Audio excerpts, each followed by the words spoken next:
현대를 살아가는 직장인들에게 뭐가 가장 힘드세요? 라고 물으면 일이 힘들어요 라고 하는 분들도 계시겠지만 더 큰 원인은 관계가 힘들어요 라고 하신답니다. 요즘 선생님들의 사역도 어렵다고, 학부모들과의 관계 때문에 어렵고 다들 관계 때문에 힘들어하는 것 같아요. 그런데 또 이 관계라는 것이 우리 인생에 참 중요하다고 합니다. 지난 7월 14일에 이런 뉴스가 났어요.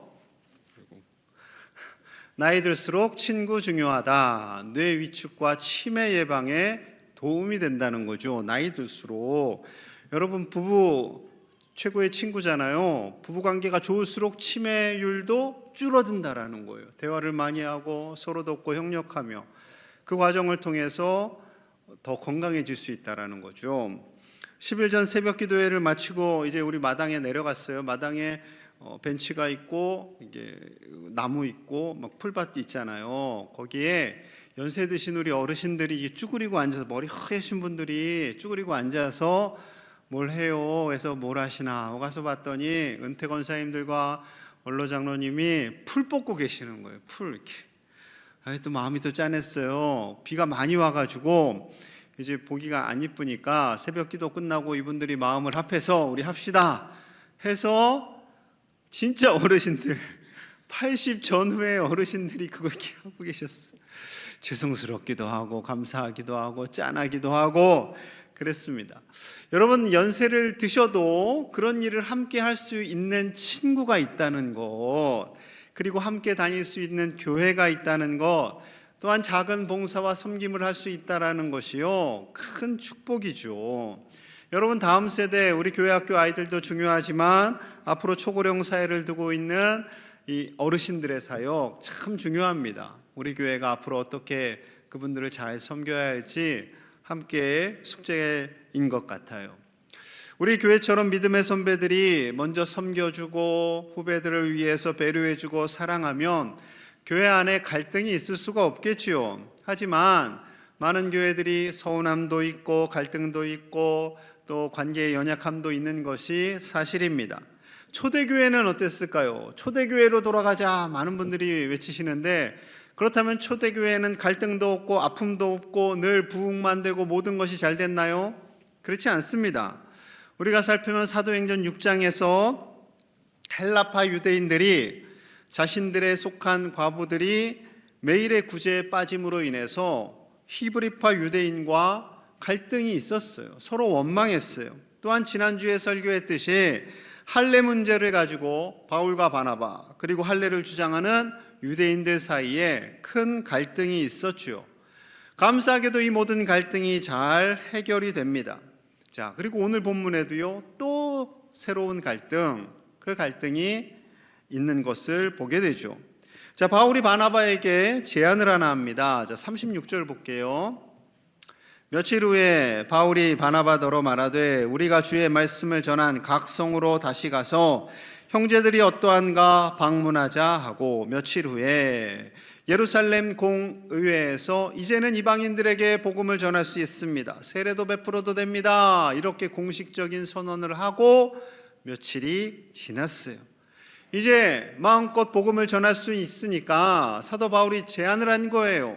바나바에게 우리 1차 전도 여행했던 그곳에 다시 돌아가서 교회가 든든히 서 있는지, 이분들이 별일 없는지 우리 격려합시다 했더니 바나바가 흔쾌히 그럽시다. 저도 좋습니다. 그런데 바나바가 제안을 또 하나 했어요. 37절. 바나바는 마가라는 요한도 데리고 가고자 하나. 이 바나바는요, 마가라는 요한, 이 마가가 마음에 걸렸어요. 이 마가가 1차 전도 여행 때 함께 했는데 실수를 하나 한 것이 있습니다. 사도행전 13장 13절 볼게요. 바울과 및 동행하는 사람들이 바보에서 배 타고 밤빌레아에 있는 버가에 이르니 요한은, 이 요한이 마가라는 요한이에요, 그들에게서 떠나 예루살렘으로 돌아가고. 이 마가라는 요한이 1차 전도 여행 시작한 지 얼마 안 됐어요. 지도를 좀 보여주세요. 자, 안디옥에서 출발합니다. 안디옥에서 구브로 섬 들렸다가, 밑에 있는 구브로 섬 들렸다가 이제 두 번째 정착지인 버가에서 나 힘들어요 하고 고향 예루살렘으로 휙 되돌아가 버린 거예요. 1차 전도 여행이 시작된 지 얼마 안 된 시점에서 마가가 그렇게 빠져나가니까 바울도 바나바도 마음이 상했습니다. 이 마가가 중간에 포기한 것은 힘들고 두려우니까. 여러분, 2000년 전에 이 장정 셋이 제대로 묵을 만한 숙박업소도 식당도 돈도 넉넉하지가 않습니다. 그러니 배를 굶기도 하고 잠도 제대로 못 자고 힘들어요.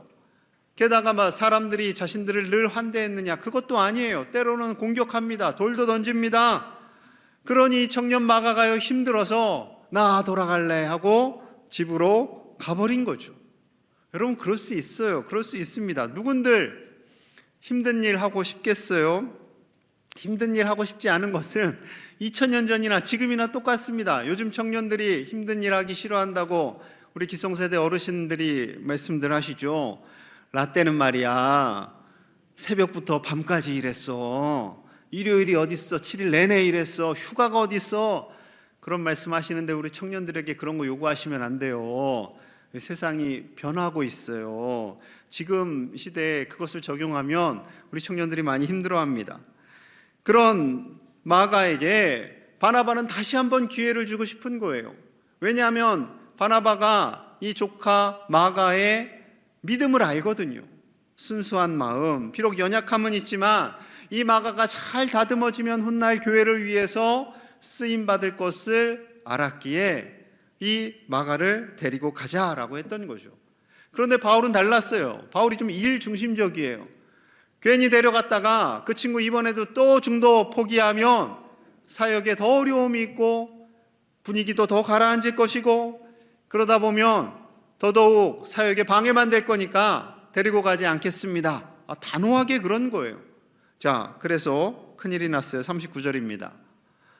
서로 심히 다투어 피차 갈라서니 바나바는 마가를 데리고 배 타고 구브로로 가고.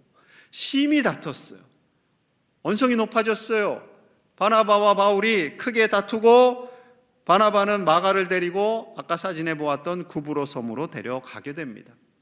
여러분, 바울은 바나바가 없었더라면 오늘날의 바울이 있기가 어려웠겠지요. 생명의 은인과도 같은 사람입니다. 바울이 예수님을 만났어요. 아라비아 광야에서 3년을 묵상하고 이제는 사역을 하려고 나왔는데 예수님의 제자들이 바울을 받아들이지 않아요. 정말 바울이 회심했는지 믿을 수가 없어요. 그렇게 예수님을 믿는 사람들을 잡아가두고 때리고 죽이던 그 바울이 회심을 했을지 신뢰할 수가 없어요. 그때 바나바가 나타나서 바울 믿을 만합니다. 바울이 정말 회심을 했습니다. 라고 증인이 되어줬죠. 그래서 제자들과 함께 사역을 하게 되었는데 여전히 유대인들이 바울을 죽이려고 하니까 결국 고향 땅으로 잠시 갔다 오세요. 그런데 그 잠시가 1년 되고 2년 되고 10년이 됩니다. 여러분, 잘 나가던 아들이 10년 동안 백수처럼 말씀 연구만 하고 있으면 그 부모님의 마음이 얼마나 속이 터졌겠어요. 그때 또 바나바가 나타나서 우리 안디옥 교회에서 함께 사역합시다 해서 안디옥 교회가 든든히 서고 부흥하게 되죠. 그리고 1차 전도 여행까지 다녀오게 되었어요. 이 바나바는 바울에게 있어서는 생명의 은인이고요, 정말 신앙의 대선배이지요. 그런데 다투고 갈라서게 됐어요. 자, 바울은 어떻게 했을까요? 40절 봅니다. 바울은 신라를 택한 후에 형제들에게 주의의 은혜에 부탁함을 받고 떠나. 바울은 신라를 택하고 이제 선교여행을 가게 됩니다. 바나바의 마음도 불편했겠지요. 당연히 바울의 마음도 불편하고 두 사람의 갈라서는 모습을 본 마가의 마음은 또 얼마나 죄송했겠습니까? 나 때문에 우리 삼촌과 그리고 대사도 바울이 갈라서는구나. 그것을 본 안디옥 교회 성도들의 마음은 또 얼마나 불편했겠어요. 예배드리러 올라오는데 제가 부목사님하고 막 싸워. 올라갈 생각을 안 해. 그럼 또 우리 교인들이 야, 이거 큰일 났다 할 수밖에 없겠죠. 그런 거예요. 여러분, 이처럼요, 초대교회 안에도 갈등이 있었고 초대교회 안에도 갈등과 다툼이 있었다면 현대를 사는 오늘날의 교회에도 당연히 갈등도 있고 아픔도 있고 상처도 있는 거죠. 특별히 봉사를 하다 보면 때로는 속상한 일도 들어요. 여름 성경학교 하면서 선생님들끼리 화합을 잘 하셨을 텐데 혹시나 또 상처 주는 말을 했을까? 또 저는 걱정인 거죠. 열심히 수고하려고 했는데 그렇게 하면 안 돼, 그렇게 하면 어떡해 하고 서로 상처를 주기도 하죠. 관계에 아픔이 있고요. 그러다 보니 예배하기가 주저하고 있는 그런 찰나에 코로나가 왔어요. 그래서 집에서 그냥 영상으로 예배드려요. 세상에 영상으로 예배드리니 너무 편해요. 화장도 안 해도 돼요. 옷도 안 꾸며도 돼요. 심지어 우리 교회 예배 보다가 서울에 있는 교회 막 아름답고 찬양대 막 더 큰 막 교회 보니 예배 드리니까 좋아요. 막 여기 서울도 가보고 경기도도 가보고 여기저기 다 예배를 가봐요. 지금이 그런 시대가 되었어요. 그렇다고 영상으로 예배 드리는 분들 정죄하는 거 아닙니다. 여러분, 교회가 영적인 가족이잖아요. 영적인 가족이다 보니까 우리 교회 안에서도 갈등이 있을 수 있어요. 여러분, 부부싸움 할 수 있잖아요. 결혼해서 우린 지금까지 한 번도 싸운 적이 없어요. 그런 분들 계세요? 그런 분들은 따로 이따가 알려주세요. 저기 내년 가정 세미나 할 때 제가 강사로 모실게요. 여러분, 우리 안에 이렇게 좀 삐그덕거리기도 하고 갈등도 있어요. 부부가 결혼을 했는데 한두 번 싸웠다고 나 못 살겠다 갈라서 이러면 여러분, 부부가 10년 20년 가는 부부가 얼마나 되겠어요. 쉽지 않습니다. 여러분, 그럼에도 불구하고 그렇게 갈등도 있고 또 어려움도 있지만 그것을 통해서 가정과 교회가 든든해져 가는 거죠. 로마서 8장 28절 말씀 우리 함께 봅니다. 시작. 우리가 알거니와 하나님을 사랑하는 자 곧 그의 뜻대로 부르심을 입은 자들에게는 모든 것이 합력하여 선을 이루느니라. 아멘. 모든 것이 합력하여 선을 이루는 거죠. 하나님께서 뜻대로 부르셨어요. 사명을 주셨어요. 바나바는 바나바대로, 바울은 바울대로, 마가는 마가대로 사명을 주셨어요. 그런데 그 안에서 다툼도 있어요. 상처도 있어요. 갈등도 있어요. 기쁨도 있어요. 좋은 일도 있고 연약한 일도 있지만 그 모든 것이 합력하여서 선을 이루는 겁니다. 좋은 일만 합력하여 선을 이루는 것이 아니라 부족한 일도 함께 합력하여 선을 이루어 간다라고 말씀하시는 거죠. 여러분, 관계에 갈등이 있어요. 상처가 있어요. 아픔이 있어요. 그럼에도 불구하고 하나님은 이를 통해서 하나님의 사람들을 세워 가시는 거죠. 미국 보스턴 지하병동에 한 소녀가 격리 수용됩니다. 이 소녀의 아버지는요, 술을 많이 먹었어요. 알코올 중독자예요. 술을 마시고 들어와서 엄마를 때리고 아이들을 때립니다. 어머니는 결핵을 앓고 있었고요. 이 소녀가 8살 되던 해에 엄마가 사망을 하게 돼요. 아빠는 아이들을 방치했어요. 그래서 이 소녀와 동생 지미는 매사추세츠 주립병원에 가게 됩니다. 간 게 아니라 거의 가족들이, 다른 친척들이 거기에 맡겨버렸어요. 거의 버림받은 것이지요. 동생 지미가 결핵에 걸렸어요. 그런데 치료를 받던 중에 이 아이도 사망을 하게 됩니다. 그러니 이 소녀 아빠에게 버림받았지요. 엄마 사망했지요. 동생마저 사망하고 나니까 너무나 그 충격을 감당할 수가 없어서 점점 이 아이의 성향이 난폭해지고요. 공격적으로 되고요. 그리고 스스로 자해를 너무나도 심하게 하는 아이가 되었습니다. 그래서 독방에 가두어 버렸어요. 그 이후에 은퇴한 노년의 샤론 로라라는 간호사가 이 아이를 찾습니다. 그리고 그 아이에게 이야기를 하고요. 그 아이의 이야기를 들어주고요. 그리고 기도해 주고요. 말씀으로 이 아이를 격려하기 시작합니다. 하루, 이틀, 3일 아무 변화가 없는 것 같았지만 무려 183일째 되는 날, 이 아이의 마음이 변하기 시작했어요.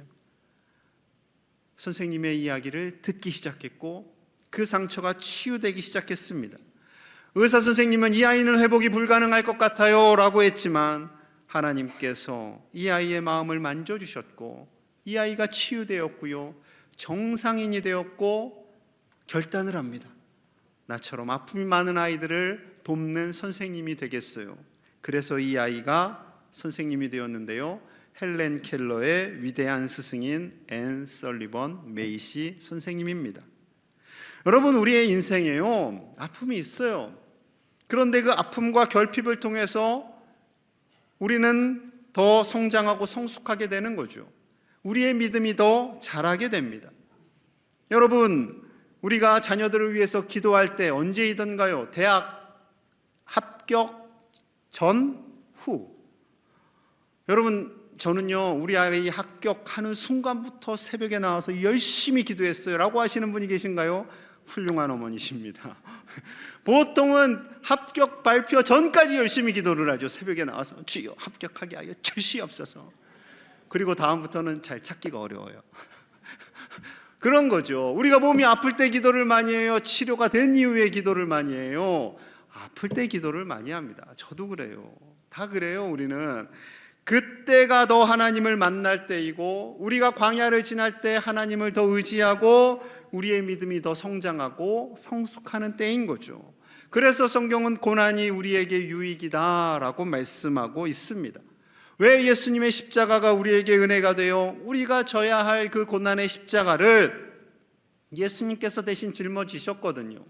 그 고난의 십자가를 통해서 우리가 하나님의 사랑을 발견하게 되고, 그 고난을 통해서 우리의 믿음이 더 성장하고 성숙해지는 것이지요. 때론 우리에게 관계에 아픔이 있지만, 고난이 있지만 그 과정을 통해서 더욱더 믿음의 사람으로 성숙되어져 가시는 저와 여러분들 되시기를 축복합니다. 바울과 바나바의 사이를 멀어지게 했던 그 철없는 마가는 훗날 어떻게 되었을까요? 이 마가는 여러분 아시는 대로 마태복음, 마가복음, 요한복음, 누가복음 중에 가장 먼저 마가복음을 기록한 그 마가가 됩니다. 그리고 바울과의 관계도 회복되었어요. 골로새서 4장 10절입니다. 우리 함께 볼까요? 시작. 나와 함께 갇힌 아리스다고와 바나바의 생질 마가와 이 마가에 대하여 너희가 명을 받았음에 그가 이르거든 영접하라. 나와 함께 감옥에 갇힌 아리스다고와 바나바의 생질 마가. 이 마가가 마가라는 요한입니다. 로마 감옥에서 지금 바울이 골로새 교회를 향해서 편지를 쓰는데 함께 갇혀 있다라는 거예요. 정확하게는 가택연금 상황인 거죠. 황제를 만나기 위해서 바울은 2년간 감옥에 갇혀 있었거든요. 이때 함께 갇혀 있었다니까요. 여러분, 쉽지 않겠지요. 바울과 함께 감옥에 갇혀 있는 이 마가의 모습, 여러분 상상이 되십니까? 누가 함께 감옥에 갇혀 있겠다고 자원하는 사람이 있겠어요? 물론 여러분들의 아내나 남편은 우리 아내가 우리 남편이 감옥에 들어간다면 나도 함께 가오리다 하시는 분이 생길 수 있겠죠. 제가 영화를 예전에 한번 본 적이 있어요. 인생은 아름다워라고. 우리나라 영화 말고 외국 영화. 거기 유태인이 2차 대전 때 이제 수용소에 갇힙니다. 남편이 갇혀요. 그랬더니 유태인이 아닌 아내가 함께 수용소를 가요. 그래서 남자 수용소에 남편이, 여자 수용소에 아내가 갇히는 그런 일이 벌어지고, 그 과정 속에서 애틋한 서로를 향해 격려해주고 위로해주는 그 아름다운 부부관계 보았어요. 여러분들의 부부관계도 그런 관계 될 수 있기를 간절히 축복합니다. 로마 감옥에서 빌레몬서도 썼어요. 자, 빌레몬서 1장 24절엔 이렇게 기록하고 있습니다. 또한 나의 동역자 마가, 아리스다고, 데마, 누가가 문안하느니라. 나의 동역자 마가, 이렇게 기록하고 있어요. 바울의 동역자가 되었어요. 2차 전도여행 가기 전에는 방해꾼이었어요. 해방자였어요.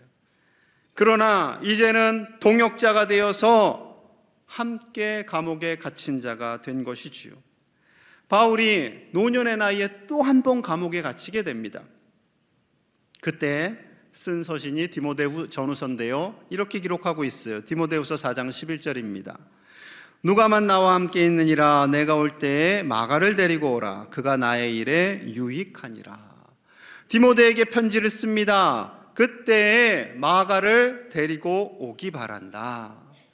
왜냐하면 그 마가가 나의 복음 사역에 너무나도 필요한 나의 동역자이기 때문이야 라고 고백하고 있는 거죠. 여러분, 이 마가는요, 사도 베드로에게도 인정받는 믿음의 사람이 됩니다. 베드로전서 5장 13절이에요. 함께 봅니다. 시작. 택하심을 함께 받은 바벨론에 있는 교회가 너희에게 문안하고 내 아들 마가도 그리하느니라. 내 아들 마가. 베드로에게 마가가 내 아들 마가와 같은 그런 신실한, 신뢰하는 믿음의 사람, 사명자가 된 것이지요. 예루살렘에 왔다고 그랬잖아요. 예루살렘 교회를 섬기는 베드로에게 신앙 훈련을 잘 받고요, 사명자가 되었고요, 그리고 바울을 위해서도 복음을 위해서 쓰임받는 하나님의 사람이 된 것입니다. 사랑하는 여러분, 자신 스스로나 우리의 자녀들이, 배우자가 믿음이 연약하다고 함부로 말씀하지 마세요. 믿음이 연약하다고 정죄하지 마세요. 하나님을 만나면 하나님께서 그를 신실하게 사용하여 주실 줄로 믿습니다. 하나님이 그를 만나주시면 마가를 변화시켜서 사용하신 것처럼 하나님의 사람이 되어서 가정과 교회와 나라를 위해 하나님이 기뻐하시는 신실한 믿음의 사람으로 변화되게 될 줄로 믿습니다. 바울은 바나바와 결별하고 실라를 택해서 2차 선교 여행을 출발했어요. 얼마나 마음이 무거웠을까요? 나를 도와준 대선배인데, 정말 스승과도 같은 분인데, 내가 너무 화를 냈나? 여러 가지 마음이 들었겠죠. 자, 하나님께서 그를 그래도 사용하십니다. 자, 41절 볼게요. 수리아와 길리기아로 다니며 교회들을 견고하게 아니라. 자, 지도를 좀 볼게요. 바울과 실라는요, 빨간 화살표처럼 위로 갔습니다. 바나바와 마가는 처음 1차 전도 여행 때처럼 파란색 화살표를 따라서 쿠브로 섬을 가고요. 완전히 갈라졌죠. 완전히 갈라지면서 하나님이 기뻐하지 않아서 너 바울 안 되겠어, 감히 선배님에게 대들어, 너의 사역은 이제 아웃이야, 그렇게 하지 않으셨다니까요. 바울이 가는 그곳 속에서 교회를 견고하게 하니라. 하나님께서 그와 함께 하셨고 그를 도우시고요, 그의 순종함을 통해 하나님께서 교회들을 견고하게 하시는 거예요. 어떻게 이것이 가능할까요? 바울이 굉장히 열심히여서요? 아니요. 여러분, 교회는 하나님의 교회이기 때문에 그렇습니다. 바울과 마가 때로는 부족해요. 때로는 연약해요. 그래서 갈등도 하기도 하고 싸우기도 하고 도망치기도 하지만 교회의 주인은 하나님이시기 때문에 하나님께서 교회를 견고하게 하시는 거죠. 종종 간혹 그런 분들이 계시대요. 내가 없는데 잘 되나 보자 하고 교회요 안녕 그런 분들이 계시대요. 여러분, 그렇게 하고 떠나면 교회가 잘 될까요? 안 될까요? 죄송합니다만 잘 됩니다. 잘 돼요. 내가 없어서 잘 되나 보자. 잘 된다니까요. 여러분, 그것이 바로 교회예요. 왜냐하면 하나님이 주인 되시기 때문에. 만약에 사업이나 여러 가지 세상의 공동체라면 영향력을 행사하던 분이 빠지고 나서 그 회사가 흔들릴 수도 있어요. 그러나 교회는 흔들리지 않습니다. 아무리 헌금을 많이 내셨던 분이, 아무리 사역을 많이 하셨던 분이 잘 되나 보자 하고 떠난다 할지라도 하나님께서 견고하게 하시는 거죠. 여러분, 디모데후서 2장 20절과 21절의 말씀이 이러합니다. 우리 함께 볼게요. 시작. 큰 집에는 금그릇과 은그릇뿐 아니라 나무그릇과 질그릇도 있어 귀하게 쓰는 것도 있고 천하게 쓰는 것도 있나니, 그러므로 누구든지 이런 것에서 자기를 깨끗하게 하면 귀 쓰는 그릇이 되어 거룩하고 주인의 쓰심에 합당하며 모든 선한 일에 준비함이 되리라. 아멘. 하나님은요, 우리를 다양한 그릇이라고 표현하세요. 하나님은 금그릇만 좋아하시는 분이 아니세요. 하나님이 좋아하시는 것은 깨끗한 그릇. 그것이 금재질로 만들어졌던, 흙으로 만들어졌던, 나무로 만들어졌던 재질이 중요한 것이 아니라 깨끗한 그릇이 중요한 거예요. 바울, 바나바, 마가 모두 연약함이 있습니다. 하지만 하나님 보시기에는요, 그들이 깨끗한 그릇이에요. 강직하고 단호한 바울, 긍휼이 많은 바나바, 그래서 조금 우물쭈물했던 바나바의 모습도 있지만, 또 연약하고 포기했던 마가의 모습도 있지만, 그들 속에 있는 그 깨끗함, 그 순수한 믿음을 하나님께서 보시고 그들을 통하여서 하나님의 교회를 견고하게 하시고 하나님께서 사명을 주셔서 적재적소에서 쓰시는 거죠. 여러분, 우리와 우리 자녀들, 우리 부모님들이, 우리 배우자가 그렇게 쓰임받는 하나님의 사람들이 되실 수 있기를 간절히 소망합니다. 우리는 연약하고 부족하지만 하나님 보시기에 깨끗한 그릇이 되어서 우리의 가정과 교회와 이 나라 가운데 하나님이 쓰시는, 하나님이 기뻐하시는 믿음의 그릇들이 다 되시기를 주님의 이름으로 간절히 축복합니다. 우리 함께 마음을 모아서 기도하겠습니다. 하나님, 우리가 살아가며 때로는 가정에서도 교회에서도 상처를 받고 아픔이 있을 때 있습니다. 하지만 하나님께서 그 모든 상처와 아픔을 싸매어 주셔서 하나님이 쓰시는 깨끗한 그릇으로 거듭나게 하여 주시옵소서. 우리가 주님 쓰시는 그릇이 되어 가정과 교회와 나라 가운데 하나버지여 쓰임을 받는 아버지의 사람들이 되도록 축복하여 주시옵소서. 여름 캠프를 진행하고 있습니다. 우리 교회 학교 아이들이 믿음 안에서 잘 자라 평생 동안 하나님의 영광을 올려드리게 하여 주시옵소서. 우리 교회가 온 세대가 함께 행복하게 하나님을 경외하는 교회가 되게 하여 주시옵소서. 예수님 이름 받들어 간절히 기도하옵나이다. 아멘.